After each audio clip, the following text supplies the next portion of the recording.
YG와 JYP의 책걸상.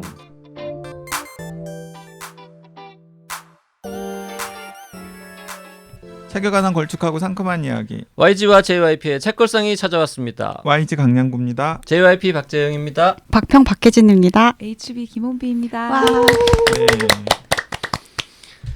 자, 오늘도 특집 방송 4명이서 신나게 수다 떨면서 댓글도 읽고 각자 가져온 책들도 소개하면서 유혹하는 책걸상 진행해 보도록 하겠습니다. 네, 자몽님 댓글부터 읽어보겠습니다. 방송 듣고 너무 솔깃해서 초급 한국어 이북으로 사서 바로 읽기 시작했습니다. 얼른 읽고 싶기도 했고 박평님이 추천해주신 안녕 커뮤니티 2권을 오늘날에 주문해버린 터라 이건 이북으로 구매했습니다. 이제 첫 번째 장 코리안 알파벳 읽는 중인데 구글 지도 검색해가며 읽는 재미도 있네요. 저도 JYP님처럼 지명이나 가게 이름 나오면 지도에서 찾아보는 편입니다. 책이 길지 않아서 다 읽고 수요일 방송 들을 수 있을 것 같아요. 늘 그렇듯 좋은 책 추천 감사합니다. 이런 분들 꽤 많다니까.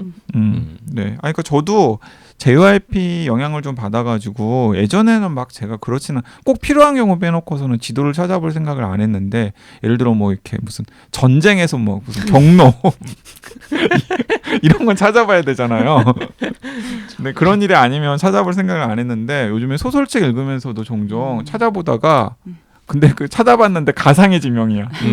그런 경우 있어가지고 당하기도 하고 그렇습니다.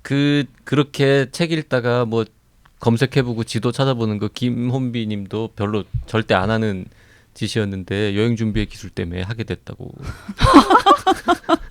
들었습니다. 아 그래요? 맞아요. 아니 그걸 혼비님이 이야기하지 왜 여기 앞에다가 놓고서 여행 준비의 기술을 각자 언급하고 지체 싶은 공부는 거죠? 지가 스스로 하는 거지. 아니, 근데 아무튼 술에 나와요. 제가 구글 지도를 찾는 게 나와요. 예. 와인 마시고 이 뭐 마시는 와이너리가 어딘지. 근데 제가 와이너리 정도나 구글 지도 보면서 찾았지 안 찾다가 여행 준비의 기술을 보고 요즘 열심히 찾아보고 있습니다. 네. 깜짝 놀랐네요. 근데 여기 여행 준비의 기술 언급하니까 또 아무튼 술로 또 답하고. 현기증 나. 박평은 다음 책 안 나옵니까? 나온다고 지난번에 말씀드렸죠? 네, 집단 면역 전에 다 나올 거라고. 지금 그래서 저는 처음 들었어요. 제가 사실 오늘 그 가져온 댓글 중에도 그 재미 땡땡땡땡님께서 집단 면역 생기기 전에는 박평님 책 볼 수 있는 거죠. 책걸상에서 소개 꼭 해주세요라는 댓글을 제가 찾아왔어요. 네네. 저는 집단 면역에 관한 책이 나온다는 이야기인 줄 알았어요. 박평이 네네. 집단 면역에 대해서 야 그거 되게 재밌겠다. 다른 의미로서의 면역이 느끼겠죠. 그러면 켈리 제목을 집단 면역으로 하는 게 어때요? 집단 면역의 꿈 뭐 이런 우리 삶의 면역들에 대해서 맞아야 할 예방 주사는 이토록 늘어가고. 켈리님 초급 한국어 제목부터 이상해서 아예 그 편을 안 읽으려다가 들었는데 웬걸 너무 재밌을 것 같아서 서점으로 달려갔네요. 생각보다 재고 보유하고 있는 서점이 많지 않아서 급히 찾아서 한 권을 겟하고 앉은 자리에서 후루룩 다 읽어버렸습니다. 미국이나 영어권 국가의 어학연수라도 다녀왔다면 책을 읽으면서 스물스물 과거의 기억들이 많이 떠오르기도 할 것 같아요. 중간중간 재미있는 에피소드와 함께 주인공 지혁군의 하루하루가 참 많이 와닿았던 소설입니다. 읽고 나니 아련함이 드는 건 왜인지 모르겠네요. 좋은 책 소개 감사합니다. 애덤 홍의 편지에 빗대어 크루 여러분들 청취자들은 안녕합니다. 네. 티트리님 댓글인데요. 책걸상을 듣고 문지혁 작가의 책을 보게 되었어요. 제일 먼저 피해 도시를 봤는데 잘 읽히고 재미있더군요. 페인에 대한 패스터의 인식과 행동에 대해 한참 생각해보게 되었고요. 초급 한국어는 기대대로 재미있었어요. 웃픈 장면도 많았고 시작과 끝에 나오는 모국어를 보고 저도 울컥했어요. 혹시나 했는데 그 단어더군요. 이 수술을 보고 안녕하세요 같이 매일 쓰는 한국어를 새롭게 볼 수 있게 되었어요. 진정 나와 상대의 평온을 비는 말이 되었어요. 비블리온과 끌리는 이야기는 어떻게 쓰는가도 볼 예정이에요. 네, 피의 도시는 박평 혹시 본 책입니까? 네 봤어요. 거기 P로 시작하는 단어들이 많이 나옵니까? 페인에 대한 패스터의 인식. 페인은 통증이고 패스터는 이제 목사님인데. 네 맞아요. 그 뭐 기억이 안 나는. 아니요. P라는 알파벳으로 시작하는 그 단어들이 그 사건의 열쇠가 돼요. 네. 그런 식으로. 중요한 소재가 되기도 하고 사건을 푸는 키가 되기도 하고. 네. P로 시작하는 단어 떠오르는 거 뭐가 있습니까? 저 YG는? 뭐가 있을까? 저는 갑자기 폴이 생각나네요. 폴? 사람 이름 폴? 아니요. 폴 댄스 할 때 그 폴 댄스 한테 폴? 음란한 사람이었지. 이거 뭐 심리 테스트인가요? 제이프님? 아니 그냥 P로 시작하는 단어들이 여러 개 나온다 그래서 저는 들으면서 그럼 파크 이런 거 나오는 건가? 나는 퍼플. 퍼플. 퍼플. 그래 저런 얘기를 하라고 또. 그래 우아하게. 그러면 폴이 편집해 주세요. 픽폴. 아니 근데 이제 와서 뭐 편집을. 아니 근데 너무 아무 의미도 없는 피플. 아니 근데 폴이 뭐 문제가 있는 단어입니까? 전혀 없죠. 네. 아니 그걸 가지고 문제가 있다라고 하는 폴 분 댄스를 자체가- 떠올리는 내가 나쁜 놈인 거지 지금. 그런 거지. 폴 폴 댄스가 왜 댄스가 왜 나쁜 나빠요? 거예요? 얼마나 건전한 스포츠인데요. 그럼 폴 댄스를 떠올리고 그게 나쁘다고 생각하는 JYP가 나쁜 걸로 정리합시다. 맞아요. 네. 프린스도 떠오른다. 나는 프린세스. 그만하죠. 네. 이게 보니까 그 불편하신 애청자분들 있는 것 같아요. 뭐. 아재들 불편한 거. 네네 죄송합니다. 네. 자제하겠습니다. 네, 대포손님 오디오 클립을 통해 완청했습니다. 크고 작은 부조리와 삶이 던져주는 애환의 틈바구니 속에서 우뚝 서기 위해 몸부림치는 한 젊은이의 재미있고 감동적인데 슬픔도 양념처럼 버무려진 이야기였습니다. 은혜 씨와는 다시 만나게 되었는지, 지혜 씨와는 사이가 좀 나아졌는지, 어머니는 어찌 계시는지, 아프리카계 미국인 노숙자는 아직도 그 맨홀 위에 서 있는지, 사실과 허구가 섞인 이야기임을 알면서도 궁금해하는 건 이 책이 주는 재미가 그만큼 컸기 때문일 거라고 생각합니다. 마음이 가는 길을 따르되 뇌도 챙겨가며 살도록 하겠습니다. 그런데 이제 럼피우스님께서 여기에 댓글을 다셨는데 저는 문제라는 캐릭터가 정말 매력적으로 느껴졌었거든요. 다른 인물은 몰라도 문제는 정말 있을 것 같았어요. 그런데 문제는 가공의 인물이라고 합니다. 작가님은 여동생이 없고 남동생만 있다고 하시네요. 네. 그래서 막 찾아보셨나 봐요. 그리고 오디오북에 그 작가님께서 그 소설 중에서 실제는 어떤 것들이고 가상은 어떤 것들인지 이런 거 해설도 하셨다면서요. 참 반듯해 그런 것도 보면. 보통 그런 거 해설 안 하는데. 서비스. 네. 그리고 그 오디오북 네. 끝까지 다 있는 게 아니라면서요. 끝까지 다 있지 않나요? 그 끝까지 다 아니죠. 직접- 오디오 클립을 통해 완청했다고 하시니까 다 끝까지? 끝까지. 그 공짜로? 당분간은 공- 들을 수 있으실 거예요. 네. 무료? 무료예요? 일부는 무료고 다 일부는 다 무료일 들으려면 거예요. 유료인가 그러면? 모르겠어요. 저는 들어볼 생각은 안 했는데 궁금해서 목소리도 궁금하고 해서 저도 들어보고 싶었는데 이미 읽은 책이고 우리 읽어야 할 책이 너무 많아가지고 아직 근데 이거 못 들어보시는 것도 들어봤는데. 재밌으실 거예요. 왜냐하면 거의 연기처럼 이렇게 발음도 다 직접 하시고 이렇게 녹음을 하셨기 때문에. 그러니까 지난 방송 댓글에도 나왔잖아요. 그 뭐 이렇게 떠듬떠듬 흉내내는 거 너무 재밌다고.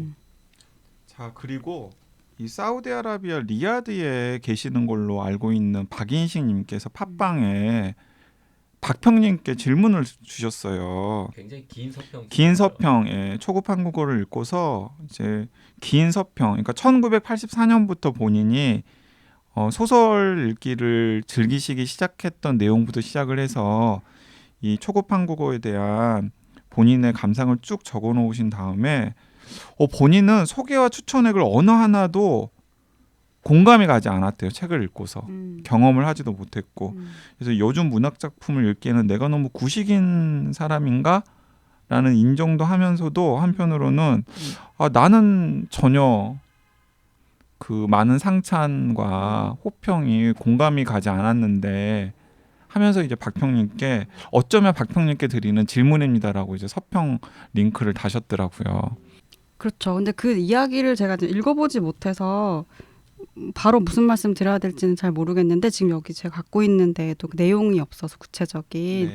근데 뭐 사실 소설에 대해서 어떤 그 호평들에 대해서 어떤 의견을 가지고 있는지는 다 너무 다르죠. 다 너무 다르고 특히 이제 출판사에서 처음 이 작품에 대해서 이야기하는 방식도 이게 뭐 객관적인 이야기가 아니잖아요. 그 책을 이제 좋다고 판단하고 이 책을 사람들이 읽었으면 좋겠다고 생각하는 사람들이 왜 이게 좋은지 이제 설명하는 이야기, 어떻게 보면 굉장히 주관적인 이야기이고 그 주관에 동의하는 사람들의 이야기이기 때문에 그것과 공감할 수 없는 생각이 있으시다면 또 그게 궁금해지는 게 책을 통해서 우리가 대화를 하는 방식이 아닐까라는 생각이 오히려 들어요. 왜 저들은 공감했다고 하고 재미있다고 하는데 나는 공감하지 못할까? 거기서부터 또 다른 대화가 시작된다라는 평론가스러운 대답인 거죠. 그렇죠. 뭐 하나만 하는 대답일 수도 있긴 한데 아니 그래서 굉장히 좋은 대답이에요. 빠져들었대요, 원빈님. 역시. 그래서 역시 평론은 아무런 게 아니야. 그런데 그 제가 이 대목만 그러니까 다 읽을 수가 없어가지고 박평 한번 팟빵 그 댓글란 가서 링크에 있는 서평 한번 읽어보시면 좋을 것 같은데 그러니까 박인식님께서 이제 이런 생각을 가지시고 계시는 게 맞는지도 저도 한번 좀 스스로에게 자문을 던졌는데 약간 이제 세대 간의 차이가 최근에 나온 젊은 작가들의 소설을 이해하지 못하거나 공감하지 못하게 하는 중요한 변수일까? 그건 그러니까 이분이 아예 그냥 소설을 안 읽으신 분이면 모르는데 또 오랜 시간 동안 소설을 즐겨 읽으셨던 분인데 그래서 그 부분이 조금 저도 그 부분은 좀 생각해 볼 만한 대목이다라는 아니 싶어서 우리가 오랜 시간 동안 드라마를 봐왔지만 남들이 다 재밌다고 하는 드라마 어떤 거는 저게 뭐가 재밌냐고 생각될 때도 있잖아요. 맞아요. 지극히 당연한 것 같은데. 남들은 재밌다고 하는데 나는 재미가 없어 보다는 약간 다른 좀 본질적인 고민인 것 같아요. 그러니까 한 명도 이해할 수가 없다 같은 느낌인 거죠. 그렇죠. 그러니까 그냥 재미가 없었다고 하면 아마 그러니까 서평에다가는 길게 이렇게 그 열거를 하셨어요. 그러니까 우리 셋이서 초급 한국어를 읽고서 흥미있다고 한 부분, 재미있다고 한 부분, 그리고 또 이 부분에서 분명히 독자들은 울컥할 것이다. 혹은 이 부분에서 분명히 저자한테 공감할 것이다. 저자의 마음이라든가 행동에 대해서 근데 그런 부분들이 전혀 공감이 되지 않았다라는 거예요. 그러면서 이제 이 박인식님 같은 경우는 이건 세대 차이인가 내가 젊은 작가들의 소설을 이해하지 못하는 그런 세대 차이가 생긴 건가? 라고 이제 자문을 하셨어요. 근데 저는 그런가? 아니면 이제 또 다른 또 뭔가가 있나? 근데 그렇게 세대론으로 접근을 하기에는 그 초급 한국어가 특정한 세대의 상을 많이 반영하는 이야기는 아니기 때문에 이제 그 세대론으로 풀어 나가기에는 조금 어려움이 있는 것 같고, 근데 이거는 어떻게 보면은 박인식님만의 생각은 아닐지도 모를 것 같아요. 제가 좋다고 하는, 저는 늘 이런 환경에 노출이 돼 있기 때문에 좋다고 하는 작품에 대해서 왜 좋은지 일도 이해 못하겠다라고 이제 이야기하시는 분들이 많지는 않지만 있을 수 있고, 또 그런 이야기들을 더 해주시는 게 오히려 작품에 대한 정보가 많이 나오는 더 중요한 포인트인 건 맞죠. 네. 역시 평론가스러운 또 대화. 이게 대화. 다른 의견을 통해서 이제 대화가 시작된다라는. 네. 근데 사실 저는 이런 점에서는 약간 박평이 좀 답답해 할 것 같기도 해요. 답답한 측면이 있을 것 같기도 해요. 왜냐하면 그러니까 박평이 이제 공개적으로 자기 이름을 걸고 쓰는 많은 평론이나 혹은 이제 소개글들이 있는데 대체적으로 호평이 많거든요. 근데 사실 저는 박평이랑 이제 그 뒷담화 대화도 많이 하잖아요. 그럼 박평이 되게 동의할 수 없거나 혹은 남들은 좋다고 하는데 나는 별로 인정할 수 없다라고 하는 책들도 저는 간간히 많이 듣는데 그러니까 박평은 어쨌든 또 박평 출판사의 또 메인 몸이기도 하고 그래서 문단의 여러 작가들과 교류를 해야 되는 또 편집자의 정체성을 가지고 있잖아요. 그래서 그런 부분들을 이렇게 약간 터놓고 이야기하지 못하는 측면도 또 있는 것 같다는 생각도 들긴 해요. 그런 거 있죠. 근데 이제 제 마지막으로 이 박인식님께 한마디만 드리고 정리를 하자면 이런 것 같아요. 그 소설이라는 게 그렇잖아요. 한 사람의, 이제 정용준 작가가 그런 얘기했던 게 문득 생각이 나는데 그냥 한 사람의 편을 드는 거잖아요. 그 한 사람. 근데 그 한 사람의 인생이라는 거는 개연성이 없을 수도 있고 설득력이 없을 수도 있고 되게 이상한 삶일 수도 있고 비난받는 삶일 수도 있고. 근데 이 초급 한국어 안에 그려지고 있는 문지혁 작가의 삶이라는 것도 어떤 측면에서 보면 좀 그럴 수 있을 것 같아요. 그러니까 옹호하기 되게 어려운 부분들도 있고 매력적이지 않기도 하고. 근데 이 사람의 삶을 되게 괜찮은 삶이다라고 이야기하는 그 과정에서 저희가 했던 제가 했던 어떤 단어의 선택이라든지 그 근거가 전달이 잘 안 됐을 수 있을 것 같고. 근데 그건 그 소설을 읽는 코드인데 그 소설을 읽는 가장 중요한 방식 중에 하나이지만 그 사람이 우리가 같은 판단할 수 없는 어떤 인생일 때는 이런 방식의 일이 벌어지고 그게 소설의 재미인 것 같은데 최근에 어떤 소설들은 그게 많이 합의가 되는 것 같아요. 저 사람은 지금 되게 어려운 삶을 살고 있고 저 고통에 되게 쉽게 동의가 되는 이야기들이 아주 많은 것 같아요. 최근에 한 3, 4년 동안 더 그런 이야기들이 많고 그게 되게 중요한 이야기이기도 했지만 한편으로는 그 판단, 그 고통이나 무게를 판단하는 데 있어서 다른 그러니까 이견이 존재하는 삶들도 현실엔 너무 많이 있고 근데 그런 이야기들이 더 많이 돼야 되거든요. 그래서 저희가 그때 한번 같이 읽어보자고 했다가 결국 아직은 논의되지 않은 클로리스 같은 작품도 그게 바로 그런 작품이에요. 이 사람의 삶에 대해서 다 100가지 이야기를 할 수 있어요. 근데 지금 사람들은 아마 그 사람의 삶 비판할 거예요. 맞아요. 네, 옹호할 수 없어요. 그렇지만 그 작가는 그렇게 비판하는 것이 끝이 아니다고 이야기를 하는 어떤 남성의 이야기가 나오거든요. 근데 어떻게 보면 초급 한국어도 좀 그런 방식으로 접근이 되는 소설이었을 수 있고 그렇기 때문에 아주 다른 이제 평가들도 할 수 있었던 게 아닐까 그런 생각이 좀 들어요. 우리 그 클로리스 할까요? 나중에 박평이랑. 네, 뭐 클로리스도 다 재밌게 읽었고요. 네. 근데 듣자 하니 한순간에가 더 재밌다고. 아니, 그런데 한순간에랑 클로리스는 똑같은 생존을 모티브로 한 소설이긴 한데 전혀 결이 다른 소설이에요. 전혀 결이 다른 소설. 네. 클로리스 저도 그 대목은 클로리스를 읽고서 조금 우리가 이야기를 해볼 만한 대목이라는 생각이 들었어요. 하여튼 클로리스는 뭐 그렇게 재밌지는 않았습니다. 아니 그 아직 책걸상에서 다루지도 않았는데 이렇게 초보도 치세요. 근데 YG님 말씀하는 거 들으니까 박평님이 그 두 개 비교해서 이야기하면 되게 재밌을 것 같아요. 그렇죠? 한순간이랑. 그런 거 진짜 극혐입니다. 아, 두 그래요? 번 읽고 방송 한 번 안 하는 또 극혐이라고 할 것까지야. 한 권 읽고 방송 2번 하는 거 이거 좋아해요. 2권, 3권, 4권 읽고 방송 한 번 하는 거 이거 정말 네. 비효율적인 죄송합니다. JYP가 싫어하는 얘기죠. 아무튼 그 리아드에 계시는 독서가 네. 박인식님께서 또 이렇게 정성 어린 네. 후기를 네. 남기셔서 꼭 또 읽어보겠습니다. 답을 또 해드리는 게 또 예의일 것 같아서 이렇게 좀 길게 이야기를 나눴습니다. 네, 자 유혹하는 책걸상 401회, 402회 두 차례에 걸쳐서 지금 진행하고 있는데요. 이번에는 YG가 가져온 3권의 책 중에서 뭐 하나 던져보시죠. 저는 사실 유혹하는 책걸상을 하면은 항상 좀 이렇게 JYP랑 같이 못할 것 같은.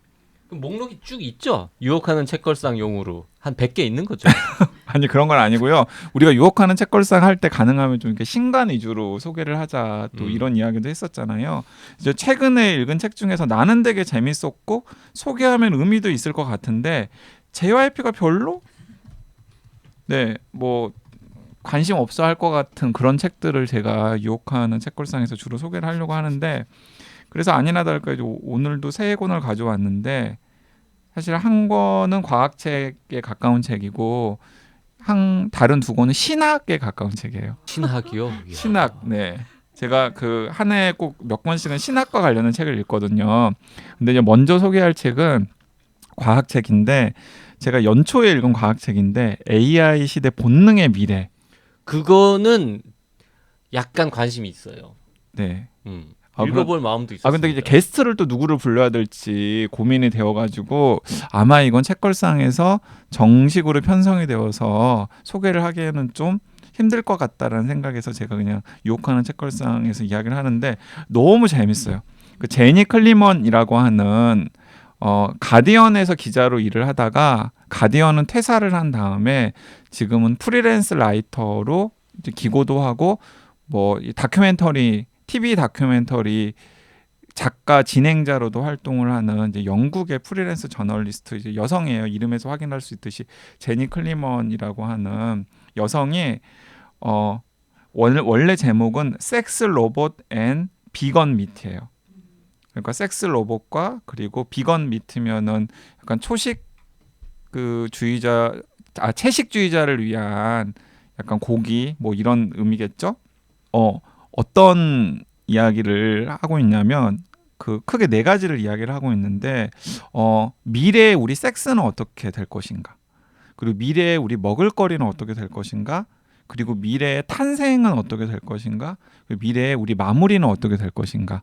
그걸 이제 네 가지 포인트를 잡은 거예요. 이제 미래의 섹스는 어떻게 될 것인가는 이 제니 클리먼이 섹스 로봇을 개발하고 있는, 섹스 로봇이나 혹은 그 섹스 토이를 개발하고 있는 미국의 기업들을 찾아가 가지고 그 개발자들을 인터뷰도 하고 그런 섹스 토이나 섹스 로봇이 어떤 식으로 만들어지는지 같은 것도 취재를 한 다음에 그런 내용들, 그리고 그것에 대해서 페미니스트들은 어떤 반응을 보이는지, 그리고 또 동성애자들은 어떤 반응을 보이는지, 또 실제로 그런 섹스토이의 단골 고객들 그럼 도대체 무슨 생각으로 섹스토이를 구매해가지고 막 꾸며가지고 애지중지하는지, 그리고 또 그들은 실제 삶은 어떤지, 그러니까 멀쩡한 사람인지 아니면 진짜 무슨 변태 같은 사람인지, 왜 그 사람들은 실제 여성들과 교제할 생각을 하지 않고 섹스토이나 혹은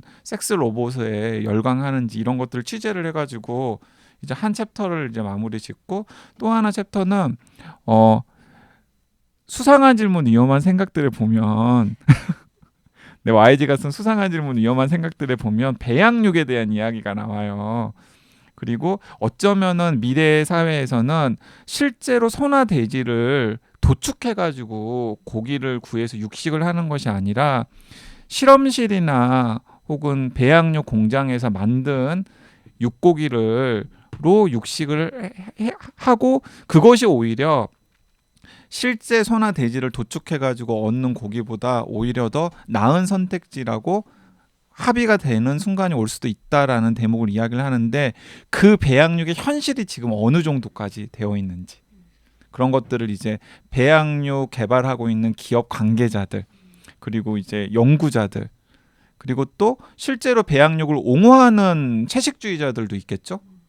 그렇죠. 옹호하는 채식주의자들도 있고, 채식주의자들 중에서도 아니 그런 식으로 고기에 탐닉하는 게 어쨌든 간에 그 배양육을 먹는 것도 실제로 선화돼지를 도축해서 육고기를 얻는 건 아니지만 또 다른 방식으로 어쨌든 간에 고기에 탐닉하는 거잖아요. 그런 식으로 육식을 지속하는 게 과연 우리의 미래이냐, 거기도 과학기술의 도움을 받아서 뭐 이런 질문을 던지는 사람들과의 토론이나 인터뷰 같은 것들을 담고, 그리고 제가 한국일보 칼럼에 잠깐 소개를 했는데 인공자궁과 관련된 이거는 이제 뭐 예를 들어 필라델피아 아동병원 이런 곳에서 이런 걸 개발을 한다고 합니다. 그러니까 지금 뭐 24주, 25주 정도가 지나면 그때 엄마 뱃속에서 23주, 24주, 25주 정도에 태어나면 생존 확률이 거의 50% 정도예요.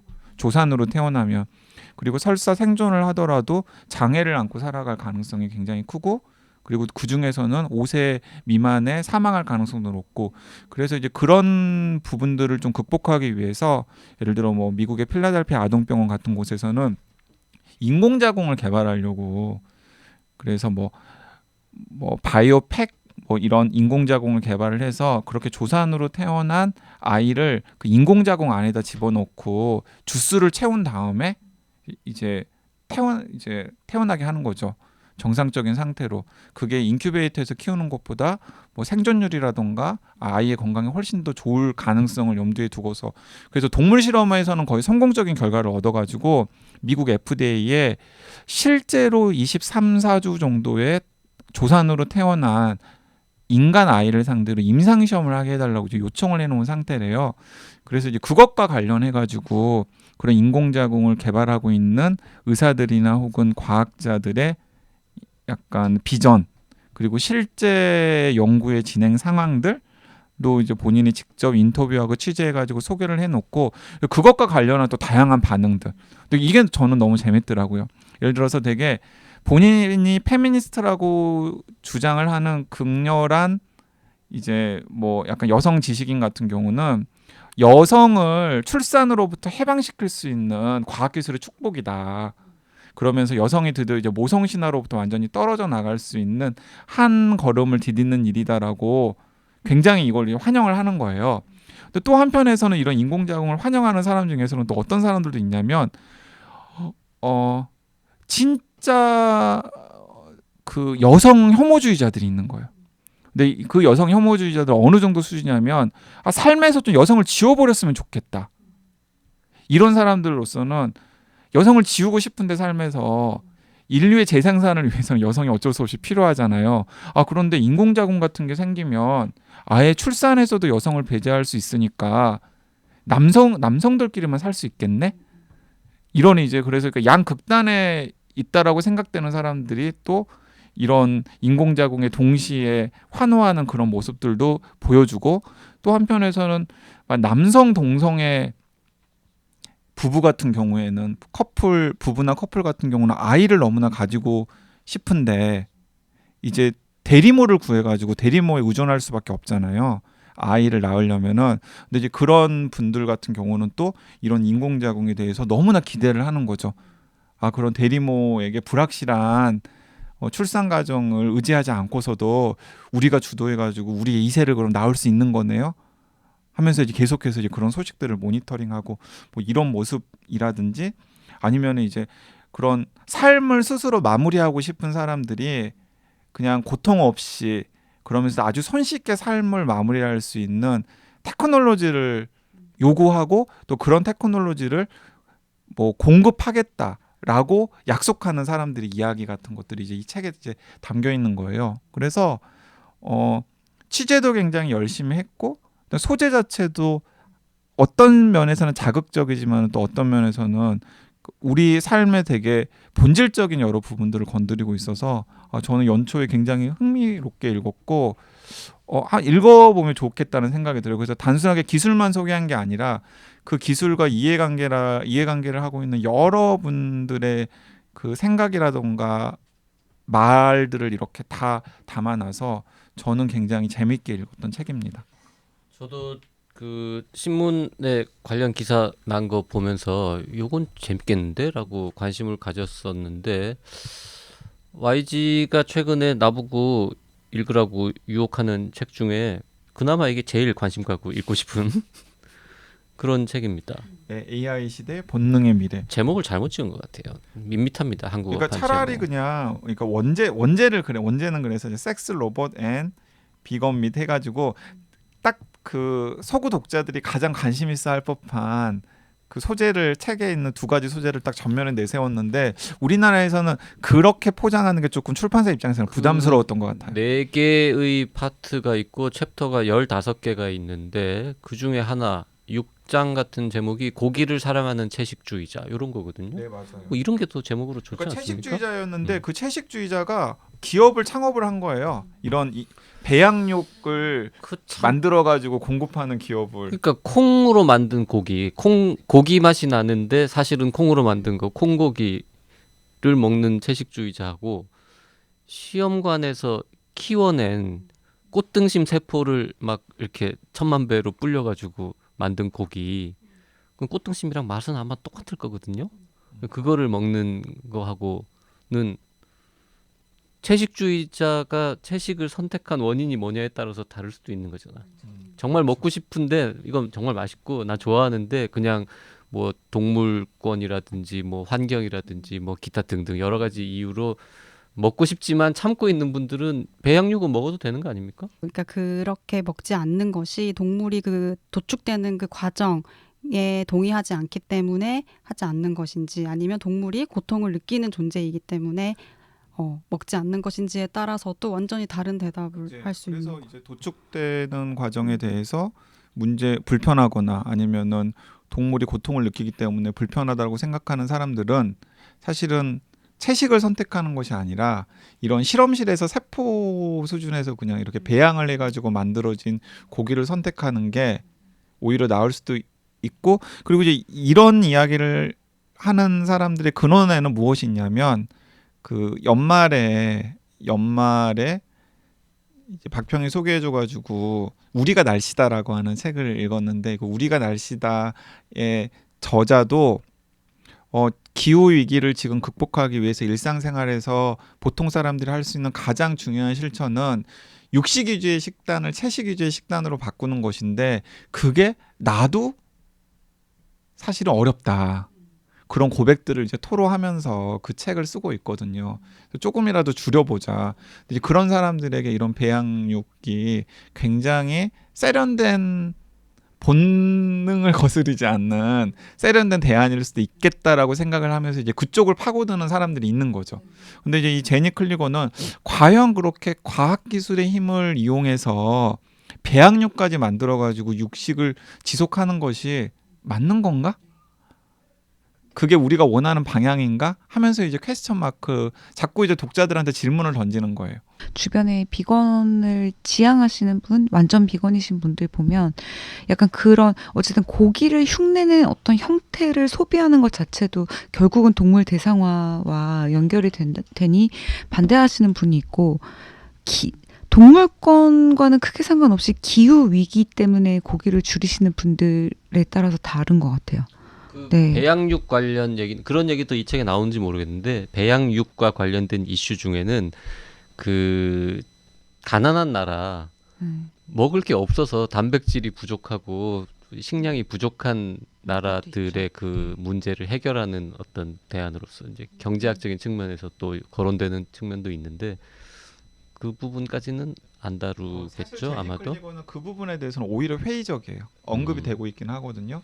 근데 가난한 나라 지금은 배양육이 나중에는 좀 싸지겠지만은 지금은 사실 굉장히 비싸거든요. 그리고 당분간도 계속 비쌀 테고. 그래서 과연 저개발 국가의 가난한 나라 사람들이 이런 배양육에 과연 접근할 수 있을까? 물론 지금은 안 되지만. 제니 클리거는 이제 그런 질문을 던지는 거죠. 네. 하여튼 흥미로운 책이었고 관심 가는 책인데요. YG 얘기를 듣다 보니까 이거 봐야겠는데 이런 생각이 그리고 듭니다. 과학책인데 제가 그 설명을 하면서도 느끼셨겠지만 어렵지 않아요. 그러니까 기술적인 부분들은 가능하면은 최소한으로 줄이고 그 기술을 둘러싼 맥락이라든지 아니면 다양한 이해관계나 생각을 가진 사람들의 반응 같은 것들에 좀 더 초점을 맞춰서 흥미로운 대목들이 많습니다. 그리고 YG가 지금 파트 4개 중에서 3개를 주로 얘기했잖아요. 섹스, 음식, 그리고 출산. 네 번째가 이제 죽음의 미래 해가지고 DIY 죽음, 자살 산업의 일론 머스크, 죽음의 기계 이렇게 3개의 챕터가 있는데 특히 저는 일단 4부를 읽어보고 싶습니다. 네, 궁금합니다. 아무튼 권해드리고 싶습니다. 혼비님 가져오신 책 할까요? 아니요, 일단 제 거? 죄해피님 네 너무 궁금해서 깜짝 놀랄만한. 네. 저는 우리가 책걸상에서 다 한 번씩 혹은 그 이상 소개했던 한국 소설가 3분의 최신작들을 가지고 왔습니다. 이 불신의 눈빛 뭐지? 발표된 지 녹음일 기준으로 뭐 한 달 정도 된 아주 따끈따끈한 그 3명은 누구냐? 이혁진, 문지혁, 장강명 이렇게 3분이 쓰신 작품 3개를 제가 들고 왔습니다. 근데 이게 왜 가지고 온 것도 아니고 안 가져온 것도 아닌 제가 거예요? 계속 3개라고 표현하잖아요. 네. 3권이 아니라 네. 아주 짧은 작년 작년 말에 크리스마스 무렵에 조선일보에서 기가 막힌 기획을 하나 해가지고요. 2020 미니 픽션 코로나와 나라는 주제로 여러 명의 작가들한테 아주 짧은 소설을 한 편 써줄 수 있겠느냐라고 연락을 돌린 모양이고 그 중에서 요 3분이 쓰겠다고 하신 모양입니다. 그래서 코로나 얘기가 들어가면 좋겠다. 그리고 이왕이면 조금 요즘 다들 힘드니까 희망을 줄 수 있는 거면 좋겠다. 그래서 하여튼 픽션을 써달라. 그리고 당연히 신문에 실어야 되니까 우리 신춘문예 단편 소설보다도 훨씬 짧게 아주 짧게 단편 소설보다도 훨씬 짧은 미니 픽션이라는 용어를 써가면서 써달라고 의뢰를 했는데 이 3분이 쓰셨습니다. 그래서 작년 12월 22일, 23일, 24일 3일에 걸쳐서 한 편씩 소개가 됐는데요. 이혁진의 돼지방어, 문지혁의 어떤 선물, 그리고 장강명의 또 만나요 시리우스 친구들, 이렇게 세 편이 있는데 야 이거 너무 근사합니다. 재밌어요. 재밌습니다. 특히 문지혁의 어떤 선물이 그 중에서는 1등입니다. 그리고 이렇게 되면은 이혁진 작가한테 미안하지만 장강명 또 만나요 시리우스 친구들도 꽤 그럴듯한 SF고요. 분량이 어느 정도나 돼요? 아무래도 분량이요? 길지는 않을 것 같은데. 지금 방송을 들으시면서 세 편을 읽기 시작하면 방송 끝나기 전에 세 편 다 읽을 수 있습니다. 그냥 신문에 실린 기사 한 편, 이거 원고지로 따지면은 한 20장 될라나? 세 편 다 합쳐도 절대 원고지 100장이 안 될 건데요. 그 세 편, 특히 이제 그 중에서도 저는 문지혁의 어떤 선물이라는 책이 좋았는데, 이제 책이래, 그 소설이 좋았는데, 이게 특히 좋았던 건 그 짧은 글에 이 소재가 된 게 폴 오스터의 그 오기렌의 크리스마스 이야기인가요? 네. 그 책을 가지고 작품을 썼어요. 또 아시는 분은 아시겠지만 JYP의 최애 작가는 폴 오스터 아니겠습니까? 그렇죠. 네. 그래서 이 세 편을 지금 다른 분들이 추천하신 책들 있잖아요. 이거 읽으려면 한 10,000원, 막 15,000원 돈 써야죠. 막 한 10시간, 12시간 시간 들여가지고 읽어야죠. 눈 침침하죠. 굉장히 힘들단 말입니다. 근데 제가 추천하는 거는 세 편의 작품을 읽는데 돈도 한 푼도 안 들고 다 읽는데 한 30분도 안 걸리는 이런 거의 무슨 신년 선물 같은 선택이 아닌가. 네. 지금 다들 어처구니가 없어가지고 말문이 막혔어요. 근데 진짜 재밌어요. 특히 어떤 선물, 이제 청취자분들 분명히 읽어볼 거거든요. 이제 그만하세요. 어떤 선물 읽을 테세요 지금. 읽을 수는 없어요. 네. 저작권도 걸려 있고 해가지고 네. 전문을 다 읽을 수는 없습니다. 이게 너무 택도 없다고 생각하시면 폴 오스터 얘기 좀 더 할까요? 아니요.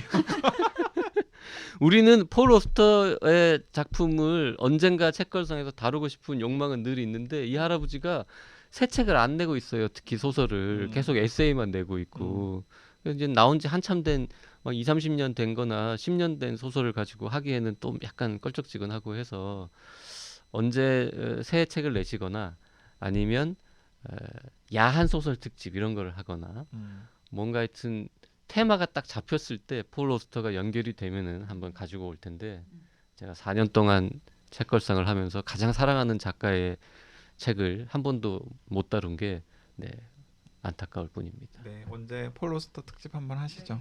저는 이거 다 읽지 못한 게 지금 너무 아쉬운데 저는 이혁진 작가 것만 읽었어요. 그래서 문지혁 작가님이랑 장강명 작가님 소설 못 읽었는데 그거 읽었으면은 좀 같이 이야기를 할 수 있었을 텐데 아쉽네요. 더 보고 싶지 않아서 저분 정말 저분 정말 이혁진 작가님 가끔 들으실 것 같은데. 이혁진 작가님 작품도 이제 앞에 거 못 읽어봤지만 자영업자 이야기였던 것 같아요. 맞아요. 그래가지고 사실적으로 쓰셨다 이렇게 생각을 사실적으로 잘 쓰셨네. 잘하시는 작가님이잖아요. 네, 이혁진 네. 작가님 잘하시는 저 얘기. 좋아해요. 그러니까 재밌게 읽었는데 돌아가서 어떤 선물 꼭 읽어보도록 하겠습니다. 네, 읽어보겠습니다. 네, 그러니까 저는 사실은 몰랐어요. 조선일보를 잘 안 봐서 몰랐는데 상만 받고 조선일보가 선정한 올해의 저자인데 저는 조선일보를 보지 않거든요. 그래서 네, 알겠습니다. 저도 한번 들여다보도록 하겠습니다. 네, 박평님 가져온 두 번째. 네. 저는 폴 오스터를 좋아하는 JYP가 좋아하는 한국의 소설가 이장욱 작가의 그래도 가장 최신작 소설집인데요. 에이프릴 마치의 사랑이라는 책을 추천하고 싶어요. 우리 그 책을 가지고 본격적으로 한번 하자 말만 하고 결국 못했어요. 네. 맞아요. 재밌어요, 저 책. 정말 재밌고 이장욱 작가님은 그러니까 다 하는 사람은 많지만 다 잘하는 사람은 거의 손에 꼽히잖아요. 근데 이장욱은 사람들이 문학 천재라고 많이 얘기해요. 그리고 거기에 토를 다는 사람 별로 없어요. 근데 시도 잘 쓰고 뭐 평론을 쓰진 않지만 평론집들 예전에 나온 것들 보면 되게 훌륭한 글이고 소설도 너무 발표하는 작품들마다 좋은데 제가 이장욱 작가 소설을 좋아하는 이유 중에 하나는 굉장히 세련된 언어를 쓰는데 그 언어가 뭐 지적이거나 어려워서가 아니라 정말 그 동시대의 언어들을 체화하고 있는 소설들이 많아요.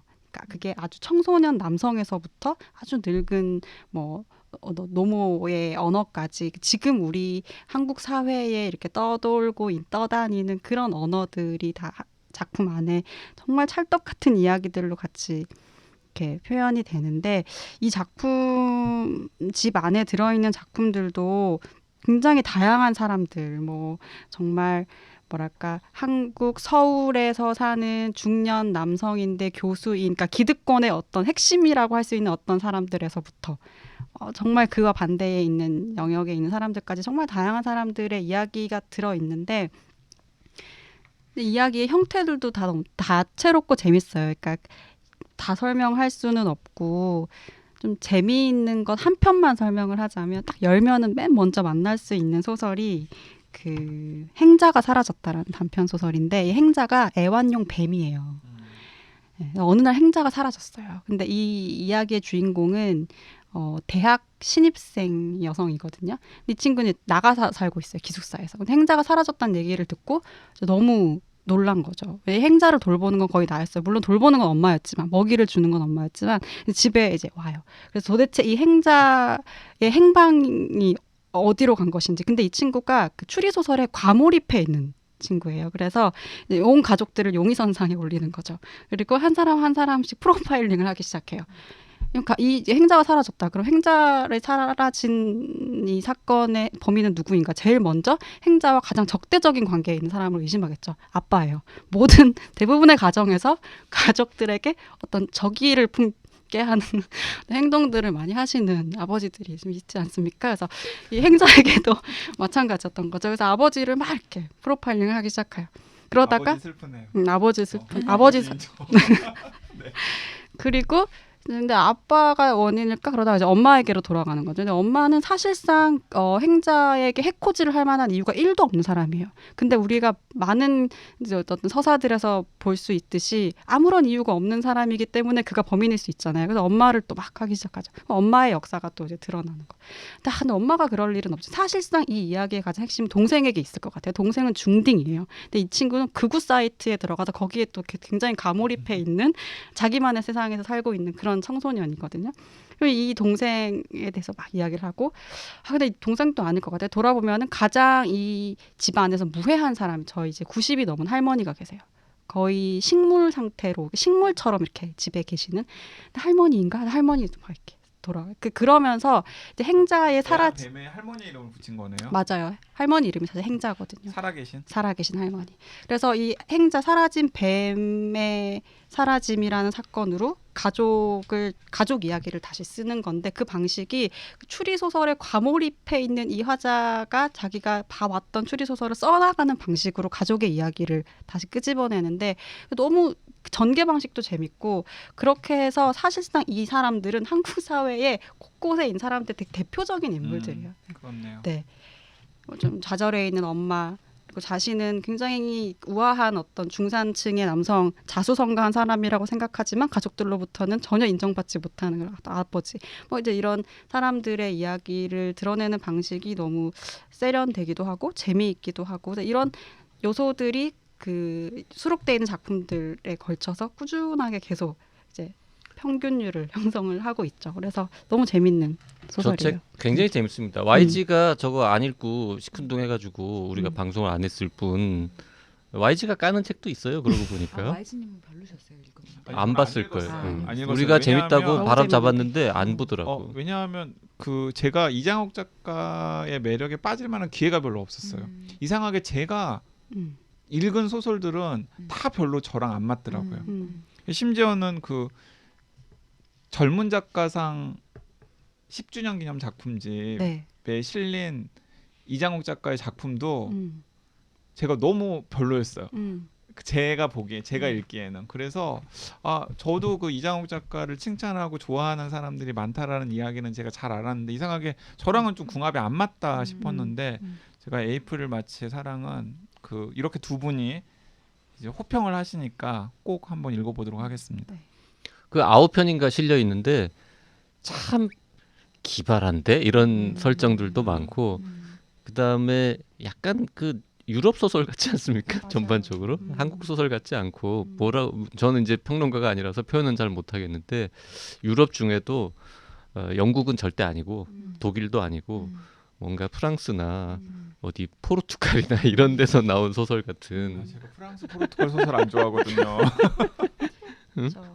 기발해요. 그러니까 어떤 시인이 있는데 이 시인이 이 시인을 되게 좋아하는 팬이 있는 거예요, 말하자면. 그래서 그 사람 에이프릴 마치의 사랑이라는 게 이제 그 소설인데요. 그 에이프릴 마치의 사랑이라는 블로그가 있어요. 근데 그 블로그에 들어가면 내 시를 너무너무 좋아하는 사람이 내 시를 계속 올려요. 근데 그 시가 내 시랑 조금씩 어딘가 다른 거예요. 단어가 조금 다르다거나 문장이 조금 다르다거나. 근데 어느 순간에 이러면 점점 더 그 다른 정도가 심해지다가 내가 쓰지 않았는데 내 소설이라고 올라와요. 근데 그 소설이 너무 그 시가 너무 내 시 같은 거예요. 그리고 내가 봐도 너무 그 시가 마음에 들어. 그래서 그걸 발표를 해요.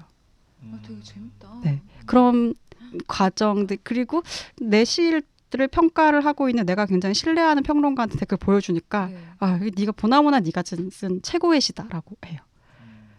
근데 이런 설정들이 되게 기발한데 이 안에서 정말 근데 내가 쓴다는 거는 무엇인가? 내 거는 뭐지? 내가 뭔가 글을 쓴다거나 할 때 내 거는 무엇이 그 영향의 경계라는 게 뭔가 이런 질문들을 내포하고 있는 되게 기발한 설정을 갖고 있는 소설들이죠. 그때 약간 유럽스럽죠. 네, 유럽 소설스럽죠.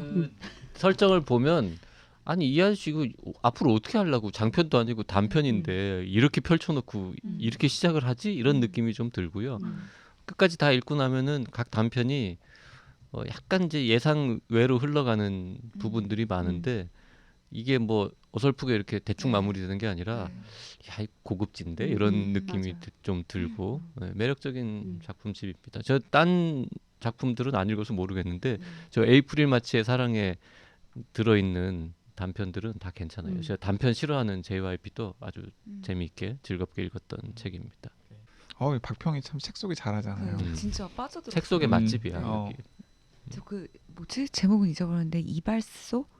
바다가 보이는 이발소. 그것도 바다가 읽었잖아요. 갑자기 박명님 심장이 멎는 줄 알았어. 네.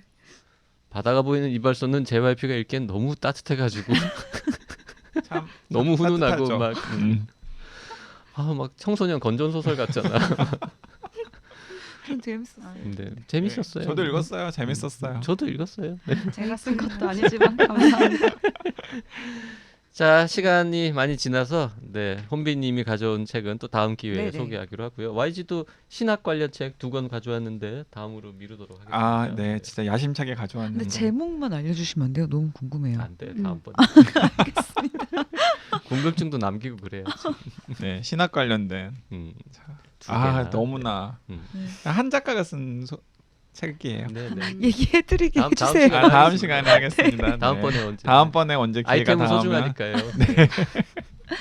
자, 400회 특집으로 4명이 모여서 함께 진행한 유혹하는 책걸상 이번 주 방송은 여기서 마치겠습니다.